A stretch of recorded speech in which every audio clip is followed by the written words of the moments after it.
Why is the U.S. dollar the global currency? Why does a single piece of paper issued by one nation sit at the center of global trade, energy markets, international debt, military alliances, and economic survival for almost every country on Earth?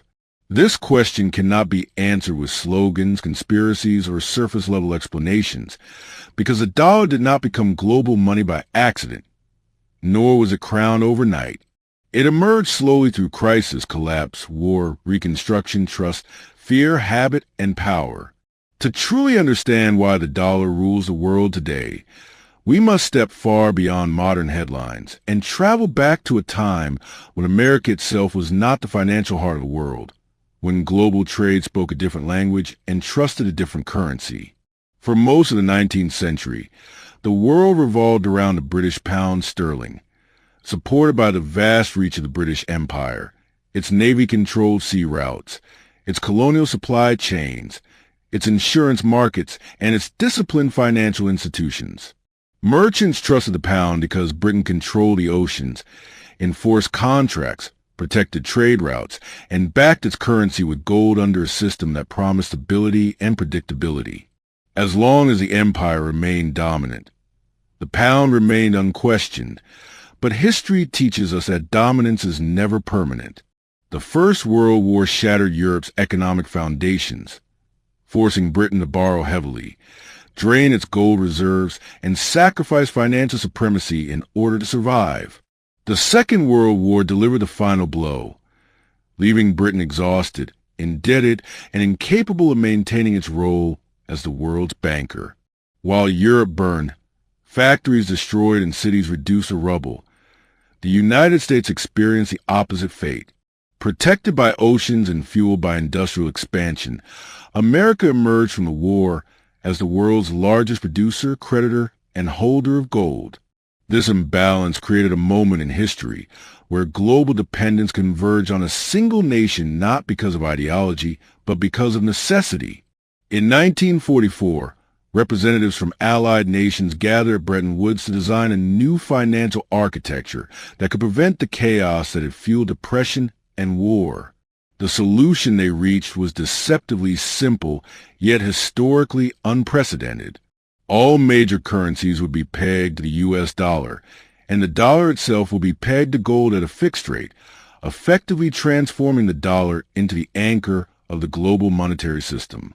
This decision did not crown America king of the world, but it placed America at the center of trust, because no other nation possessed sufficient gold reserves, industrial output, or political stability to play that role. For decades, the Bretton Woods system delivered growth, stability, and expanding trade, reinforcing belief that the dollar represented order in a fragile world. However, the system carried an internal contradiction that could not be resolved. As global trade expanded, the world required more dollars, yet supplying those dollars meant running deficits that gradually eroded confidence in gold convertibility. This structural flaw became known as the Triffin Dilemma, and by the late 1960s it threatened to collapse the entire system. Foreign governments began demanding gold in exchange for their dollars, exposing the mathematical impossibility of backing global liquidity with finite reserves.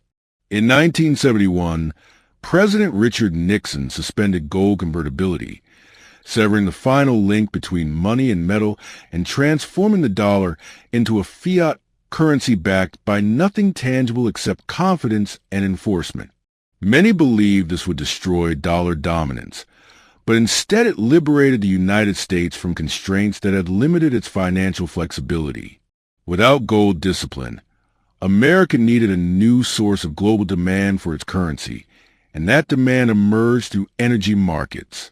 Following the oil shock of the 1970s, the United States negotiated strategic agreements with Saudi Arabia and OPEC, ensuring that oil would be priced exclusively in U.S. dollars in exchange for security guarantees, military protection, and political support.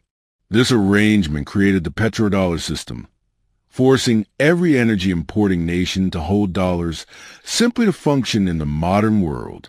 Oil is not just another commodity. It is a foundation of transportation, manufacturing, agriculture, and military power, meaning demand for oil translated directly into permanent demand for dollars. This system locked the dollar into global trade regardless of American trade balances, domestic politics, or fiscal discipline.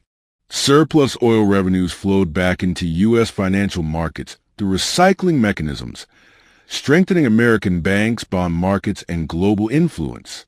Parallel to energy dominance, international financial institutions such as the IMF and World Bank reinforced dollar centrality by issuing loans primarily denominated in dollars, binding nations into long-term dependency. Debt became a structural pillar of dollar dominance because servicing dollar obligations required continuous access to dollar liquidity, U.S. financial infrastructure, and compliance with global rules shaped by American interests.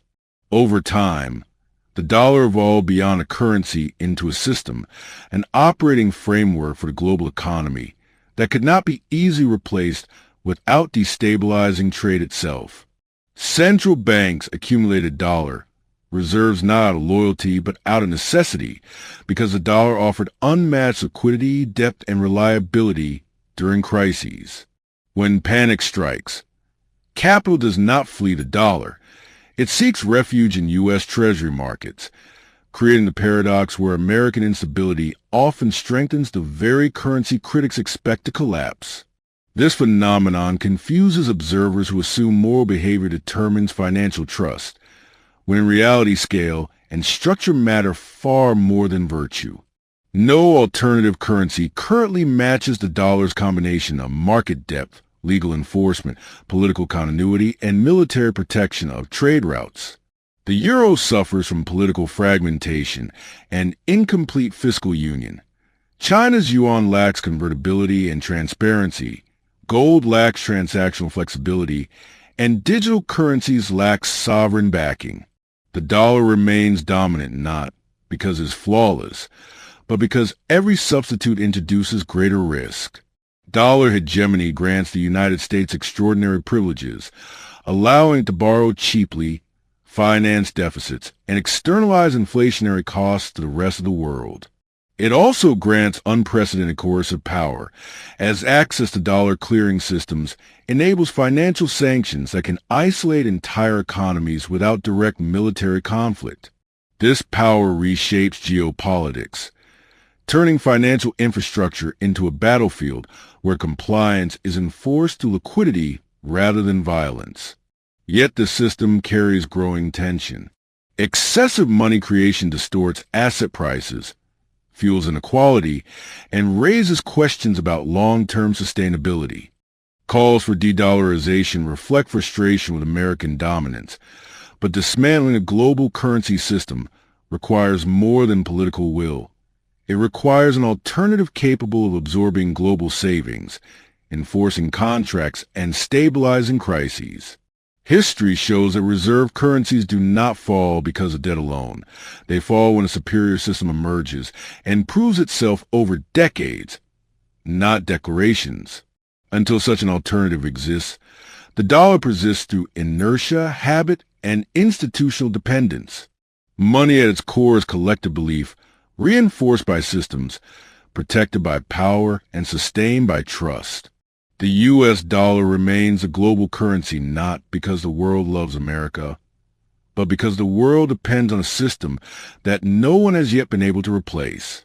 And until that dependency is broken, the dollar will continue to define value, settle trade, finance debt, and anchor the global economy as the most powerful symbol of trust ever constructed by human civilization.